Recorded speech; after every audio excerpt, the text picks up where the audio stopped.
Assalamualaikum teman-teman, seperti biasa sebelum mulai Mimin mendoakan semoga teman-teman semua selalu dalam keadaan sehat walafiat. Oke, kali ini kita akan melanjutkan Martial Master versi novel bagian 734. Bagi yang baru bergabung, selamat bergabung. Dan bagi yang belum subscribe dulu lah agar Mimin tambah semangat lagi nih bikin videonya. Oke, kalau sudah kita langsung masuk ke isi ceritanya.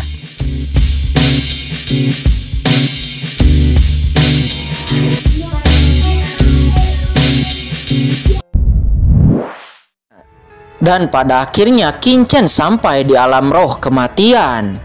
Setelah sampai di alam roh kematian, Qin Chen langsung pergi ke kota tempat kekuatan yang terhubung dengan Gedung Wangu berada. Ini adalah sebuah kota bobrok yang ditangguhkan di alam roh kematian. Itu bernama kota Youdu yang terkenal di alam roh kematian. Qin Chen tidak terburu-buru mencari pihak lain, tetapi menyamar sebagai seorang pemuda dengan aura dingin dan wajah pucat, dan mulai berjalan di kota Youdu ini. Menurut panduan, dia berjalan menuju kekuatan yang bekerja sama dengan Gedung Wangu. Kekuatan ini bernama Liga Sengu. Ini adalah kekuatan lokal di alam roh kematian. Di saat Qin Chen berjalan, banyak orang yang menjual barang dagangan mereka. Sesaat, ada seorang lelaki tua yang menjual bahan-bahan yang berasal dari reruntuhan kuno yang sunyi. Dalam slip giok sebelumnya, Qin Chen mengetahui bahwa reruntuhan kuno yang sunyi adalah tempat Chen Xixi melarikan diri.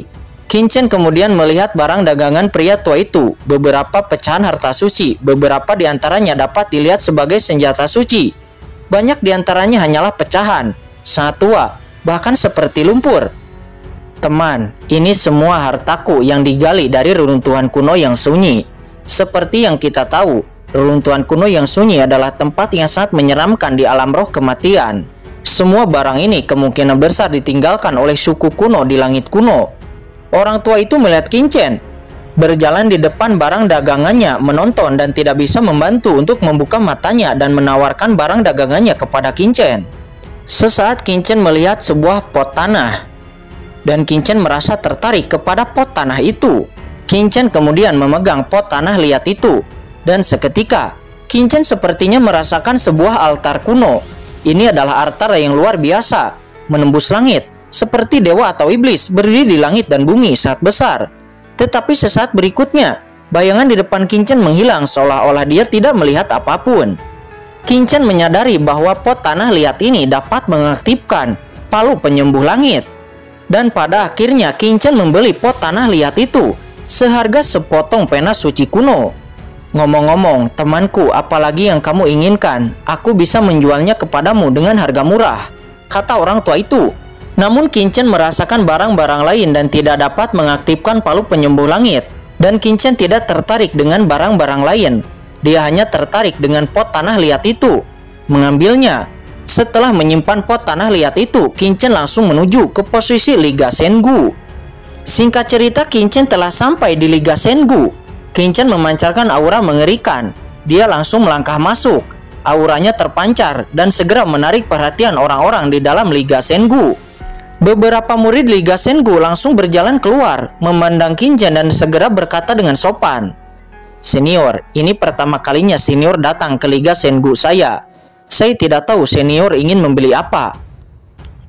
"Aku tidak ingin membeli sesuatu. Aku datang ke sini untuk menemukan seseorang, yaitu Qiu Sui," kata Qin Chen. Dia terus terang. "Apakah kamu di sini untuk menemukan Qiu Sui?" kata orang itu. Orang-orang ini terkejut. Sungguh Qiu Sui adalah pemimpin Liga Sengu mereka. Jadi tentu saja mereka tidak berani meremehkannya. Selama keraguan-raguan mereka gemuruh, Qin Chen tiba-tiba meledakkan aura yang sangat menakutkan. Langsung menekan beberapa orang. Dan tiba-tiba beberapa orang itu tampaknya melihat api penyucian yang tak terbatas di depan mata mereka. Ada perasaan jiwa akan terbang menjauh, dan seluruh tubuh mereka terasa dingin dan berkeringat. "Senior, silahkan tunggu sebentar." Beberapa orang itu menyambut Qin Chen ke ruang VIP dan kemudian mereka segera pergi. Beberapa saat kemudian, "Hahaha, ku dengar ada orang yang mencari kursi ini. Tetapi aku tidak tahu apakah orang ini ingin berbisnis dengan Liga Kunoku." Suara nyaring terdengar dan kemudian seorang pria kuat dengan napas suci surgawi yang menakutkan masuk. Ini adalah orang kuat yang berada di puncak tahap awal alam suci surgawi. Aturan suci surgawi di tubuhnya sangat kaya, sangat terkendali dan menakutkan. Tuan Qiu Shui, saya adalah Qin-Chen. Saya adalah tamu Gedung Wangu. Pada awalnya, Gedung Wangu menanyakan tentang Liga Sengu, persis seperti yang diminta oleh saya, untuk mencari berita tentang seorang wanita yang memasuki reruntuhan kuno yang sunyi, kata Qin-Chen seraya mengangkat tangannya, dan tiba-tiba token Gedung Wangu dikeluarkan. Apa yang mulia adalah Qin-Chen, orang yang memerintahkan penyelidikan berita dari markas besar Gedung Wangu, kata Qiu Shui. Dia terkejut. Gedung Wangu memerintahkannya untuk menyelidiki berita tentang Chen Sisi. Qiu Shui secara alami mengetahuinya, dan bahkan Qiu Shui menanyakannya. Tetapi dia tidak menyangka bahwa perintah itu dirilis oleh seorang pemuda seperti Qin-Chen. Mata Qiu Shui berkilat. Qin-Chen masih sangat muda, tetapi dia sudah menjadi tamu Gedung Wangu. Dan dia juga bisa membiarkan Gedung Wangu menemukan seseorang untuknya. Pemuda di depannya ini pasti memiliki latar belakang yang dalam. Benar, wanita itu adalah wanitaku. Aku datang ke sini kali ini hanya untuk pergi jauh ke dalam reruntuhan kuno yang sunyi untuk menyelamatkannya. Dan aku meminta bantuanmu, kata Qin-Chen. Apa kamu ingin pergi jauh ke dalam reruntuhan kuno yang sunyi? Qiu Shui menggelengkan kepalanya. Teman kecil Qin-Chen, kamu mungkin tidak tahu apa arti dari reruntuhan kuno yang sunyi. Ada begitu banyak krisis di sana. Bahkan ahli suci surgawi bisa mati. Teman kecil, kamu masih sangat muda. Meskipun basis kultivasimu mencapai langit, tetapi dari auranya, kamu seharusnya hanyalah setengah langkah suci surgawi. Jika kamu bergegas ke reruntuhan kuno yang sunyi, kamu pasti tidak akan lolos dari kematian. Selain itu, kamu tidak tahu siapa yang mengejar wanitamu. Sejauh yang saya tahu, wanitamu mengejutkan. Setiap orang yang melihat wajahnya akan tertarik dengan kecantikannya. Di antara mereka ada dua pria kuat yang mendambakannya. Dua pria itu merupakan sosok yang sangat menakutkan di alam roh kematian ini. Jika Anda benar-benar ingin menyelamatkan wanitamu, lebih baik mengundang para tetua di belakangmu untuk datang. Mungkin ada harapan, kata Qiu Shui. Tuan Qiu Shui, saya menghargai atas kebaikan Anda, tetapi Anda hanya perlu memberikan informasi kepadaku, dan aku akan melakukan sisanya, kata Qin-Chen dengan dominan. Oh, Qiu Shui memandang Qin-Chen. Apakah kamu begitu percaya diri, kata Qiu Shui. Jika saya tidak memiliki sarana, bagaimana saya berani datang ke sini sendirian?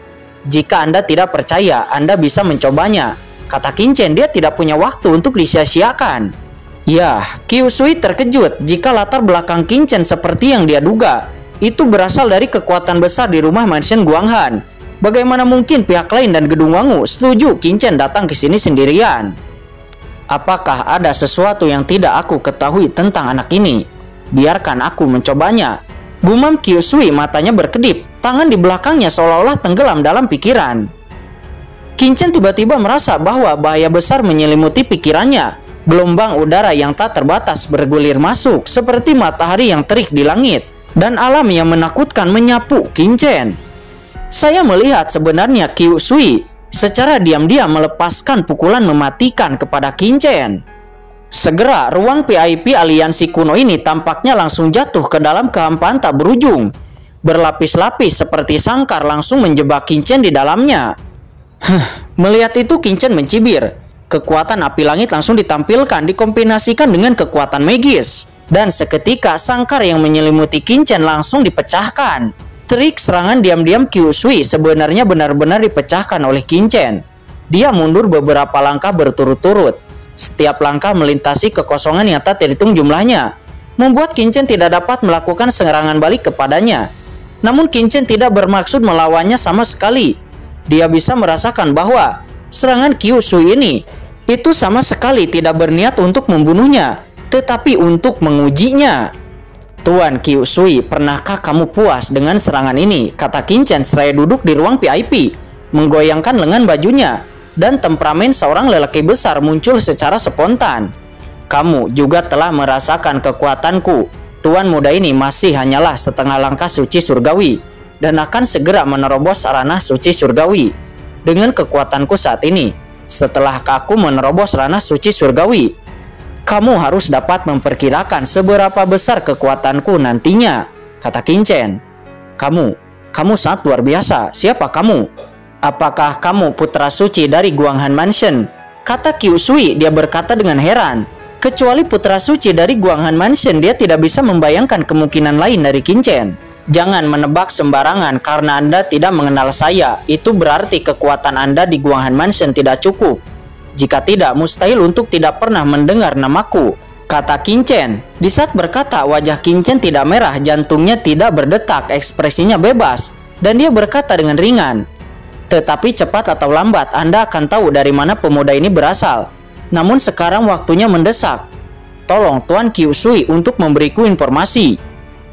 Oke. Qiu Shui juga berhenti menebak dan dia berseru, saya tidak bisa memikirkan Yang Mulia memiliki kekuatan seperti itu. Itu benar.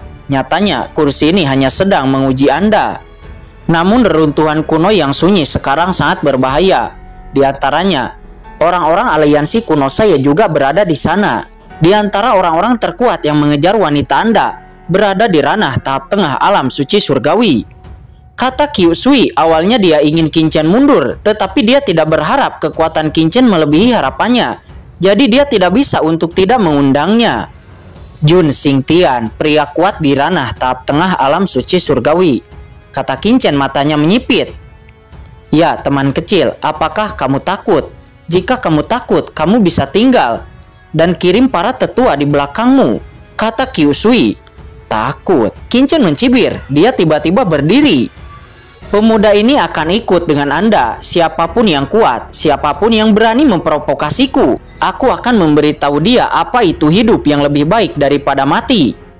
Ya, karena teman kecil Qin Chen kamu setuju, jangan bicara tentang hal-hal lain. Saya akan memberi Anda informasi spesifiknya. Namun saya akan pergi menemui para pemimpin terlebih dahulu, kata Qiu Shui. Setelah mengatakan itu, Qiu Shui kemudian merobek kehampaan menuju ke kedalaman aliansi kuno dan mencapai formasi teleportasi. Melihat itu hati Qin Chen tergerak. Dia tidak menyangka bahwa Liga Sengu ini memiliki formasi teleportasi sendiri dan dia tidak bisa tidak memiliki pendapat yang tinggi tentang organisasi ini. Aliansi kuno kota Youdu hanyalah salah satu cabang kami. Markas sebenarnya ada di tempat lain. Formasi teleportasi ini adalah pintu gerbang ke markas. Kali ini misinya adalah pergi jauh ke dalam reruntuhan kuno yang sepi. Setelah ini kamu akan melihat bahwa banyak orang dari aliansi kuno kami berkumpul bersama. Semuanya adalah orang kuat yang telah memasuki reruntuhan kuno yang sepi bersama. Setelah melangkah ke dalam formasi teleportasi ini, Qiu Shui menjelaskan kepada Qin Chen. Setelah itu formasi teleportasi mulai aktif dan ruang angkasa mulai melonjak. Di saat memasuki formasi teleportasi, Qiu Shui juga menjelaskan beberapa hal kepada Qin Chen. Dan Qin Chen akhirnya menangkap beberapa poin dari penjelasan Qiu Shui. Poinnya sekarang reruntuhan kuno yang sunyi, tempat Chen Sisi menghilang telah memasuki masa aktif. Dan begitu reruntuhan kuno yang sunyi memasuki masa aktif, banyak kekuatan di alam roh kematian akan menemukan cara untuk menjelajah. Karena mungkin akan ada harta karun yang digali. Dan juga Qiu Shui mengatakan bahwa mungkin Chen Sisi berada dalam bahaya. Atau mungkin sudah jatuh. Tidak mungkin. Namun mendengar itu Qin Chen menggelengkan kepalanya. Meskipun Chen Sisi samar seperti dirinya ketika dia memasuki surga, tetapi tidak berada di puncak suci panah. Namun dia telah memasuki sungai Tawun dan mendapatkan warisan dari klan iblis abisal. Pada saat paling kritis, dia bahkan bisa berkomunikasi dengan klan iblis abisal. Sama seperti klon Kinmo yang memiliki token untuk berkomunikasi dengan klan iblis abisal. Penguasa klan iblis abisal juga memberikan Chen Sisi dengan cara ini. Jadi Qin Chen percaya bahwa Chen Sisi pasti masih hidup. Sisi, kamu harus menungguku. Qin Chen tampak garang dan mengepalkan tinjunya. Meski dia yakin Chen Sisi masih hidup, ia harus melakukannya secepat mungkin. Karena berapa lama Chen Sisi sendirian di reruntuhan kuno yang sepi ini? Apakah dia masih bisa bertahan? Karena bahkan Qiu Shui mengatakan bahwa itu sangat berbahaya. Terlebih lagi untuk menghindari pengejaran, Chen Sisi pasti akan masuk jauh ke bagian terdalam dari reruntuhan kuno yang sepi dan membuatnya semakin berbahaya. Setelah sekitar 1 jam, susunan teleportasi berhenti beroperasi dan Qin Chen merasa bahwa dia telah datang ke tempat misterius. Dia tidak tahu di mana tempat itu berada. Tampaknya itu adalah tanah padat misterius di kehampaan, dengan sebuah istana tertulis di atasnya 3 karakter, yaitu Liga Sengu. Ada banyak larangan di luar istana, tetapi di bawah petunjuk jalan Kyusui, keduanya langsung masuk ke istana tanpa hambatan, dan melihat banyak master telah duduk di aula istana.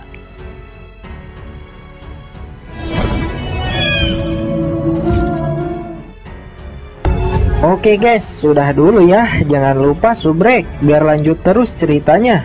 Bagi yang sudah subrek, mudah-mudahan dimudahkan rezekinya. Mimin undur diri. See you next and goodbye.